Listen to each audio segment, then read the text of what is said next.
Top sales person, इनकी आज quality की हम बात करते हैं तो क्वालिटी नंबर 1, उनकी आज एक क्वालिटी की बात करेंगे।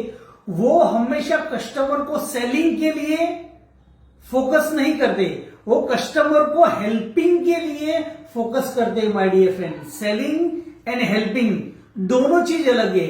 अगर आपको कस्टमर के साथ ज्यादा सेल्स करना है, अगर आपका टारगेट को आपको अचीव करना है, अगर आपका जो कंपनी है उसके टारगेट को अचीव करना है, तो ये चीज हमेशा याद रखो कि कस्टमर को फीचर बताओ, कस्टमर को प्रोडक्ट का एडवांटेज बताओ, कस्टमर को प्रोडक्ट का बेनिफिट बताओ, तब जाके उसको कस्टमर को वो प्रोडक्ट क्यों लेना है उसके बारे में उसको मालूम होगा।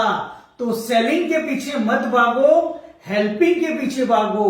अगर हेल्पिंग उसका हो गया तो सेलिंग ऑटोमेटिक हो जाएगा। तो ये क्वालिटी आप जरूर अपनाना। Thank you so much. This is Dhaval Prajapati.